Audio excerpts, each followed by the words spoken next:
polícia está investigando as possíveis ligações do porteiro do condomínio Vivendas, no Rio de Janeiro, onde mora o presidente Jair Bolsonaro e seus familiares, com o PCC, o primeiro comando da capital.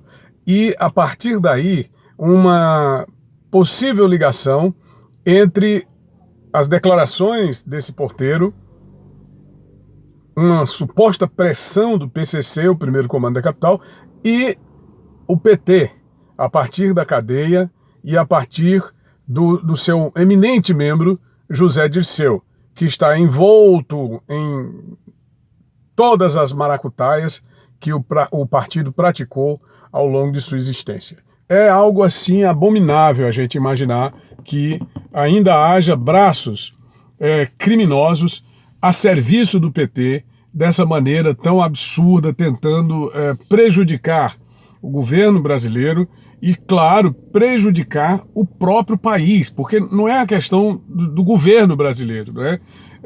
Aliás, do presidente da República, é a questão do governo. As pessoas têm que se preocupar em que o governo dê certo, para que haja a possibilidade de recuperação da economia, recuperação da credibilidade, da segurança jurídica, que é muito importante, não é? Da confiança dos investidores do país e, claro, sem nenhuma dúvida, do emprego, que é tudo de mais importante que nós precisamos sobremaneira agora. Muitos empresários, por razões diversas, afirmam que a situação está melhorando, mas é preciso que ela melhore também para o pobre, também para o trabalhador brasileiro, também para aquela pessoa que labuta e na labuta diária leva o país nos ombros. De modo que uma associação perversa como essa só pode ser uma associação contra o Brasil, uma associação contra a perspectiva de recuperação da nossa economia. E, claro, também da nossa política, porque nós precisamos de seriedade da política. Não adianta, eu disse há algum tempo sobre a renovação na Câmara Federal e no Senado, que foi, segundo os levantamentos realizados, de cerca de 52%, mas não adianta, porque você tirou os nomes, né? Mudou os deputados federais, mudou os senadores, mas não mudou a prática dessas pessoas. Não mudou, por exemplo, o Marcelo Castro, vou dar um exemplo aqui, o Marcelo Castro é uma pessoa que está permanentemente ligada a governos, não importa que governo. Desde que ele entrou na vida pública, ele é um parlamentar de governo. Então ele já foi deputado estadual, deputado federal e agora é senador da República. Ele é uma mudança no Senado, ele é um dos novos senadores que entraram lá no Senado da República. Ele mudou alguma coisa no cenário da política piauiense, no cenário da política brasileira? Não! Ele simplesmente saiu da Câmara, foi para o Senado, mas não mudou absolutamente nada. Ele é um governista empedernido, seja no Piauí, seja no Brasil. Ele vai fazer sempre esse jogo para garantir espaço para os seus financiadores e principalmente para a construtora da família dele, a construtora Jurema. Não estou fazendo aqui nenhum ataque, eu estou fazendo um relato, porque é fato. Assim aconteceu com muitos deputados estaduais que eram ligados aos governos estaduais, sobretudo no Nordeste, que permaneceram vinculados a esta seita maligna que é o PT, e essas pessoas, elas simplesmente mudaram de lugar, de acomodação, mas elas não mudaram as suas práticas. É por isso que a mudança de deputados federais e senadores, mesmo tendo sido na ordem de 52%, não representou nada, não vem representando nada no sentido de ajudar o governo a melhorar o país. Mas enfim, a questão é a seguinte, a questão é de que modo isso impacta na vida daquelas pessoas mais pobres, aquelas pessoas que realmente têm a necessidade de que as ações do governo dê certo. Não impacta. Que se o governo tem feito esforços hercúleos, esforços sobre-humanos para que as coisas funcionem bem, de um outro lado a gente observa que essas pessoas têm trabalhado no sentido contrário. No sentido contrário.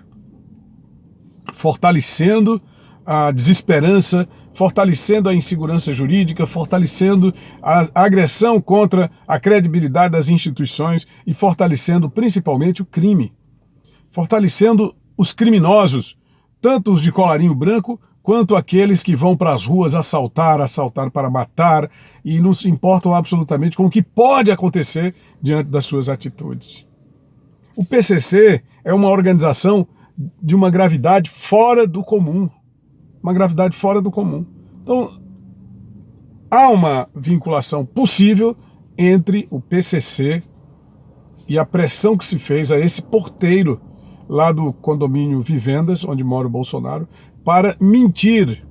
E continua a mentira, né? Continuam as mentiras, porque as pessoas que dão suporte a esse tipo de coisa, os deputados federais e senadores do PT, que são, enfim, os mesmos que estavam nas câmaras estaduais, depois foram para a Câmara Federal e finalmente para o Senado, não representando mudança alguma, eles criam uma narrativa utilizando-se para tanto da imunidade parlamentar, que não é mais imunidade, termina se transformando numa impunidade, tanto para o que eles dizem, em função das suas falas, porque não podem ser processados, não podem ser punidos, e eles mentem e não tem nada, porque também não pode mentir no plenário da casa, mas existe um corporativismo muito grande na Câmara e no Senado que impede que essas pessoas que mentem e roubam e matam sejam punidas pelos seus crimes, que destroem e assassinam principalmente a reputação de pessoas de bem. Elas não podem ser punidas pelos seus crimes por conta da imunidade parlamentar, que diz que eles têm imunidade em razão de palavras, votos e opiniões.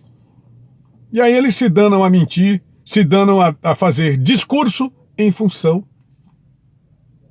daquilo que nós vimos na semana passada, de um absurdo como aquele do porteiro e tal, dizer que havia na residência, né, do presidente, o próprio presidente que estava em Brasília teria atendido o telefone. Talvez fosse um presidente fantasma, né? Enfim, esse o nosso vídeo de hoje. Se você gostou, deixa o seu gostei, se inscreve no canal, ative as notificações no sino e vamos para adiante, porque é Tony Rodrigues, Além da Notícia.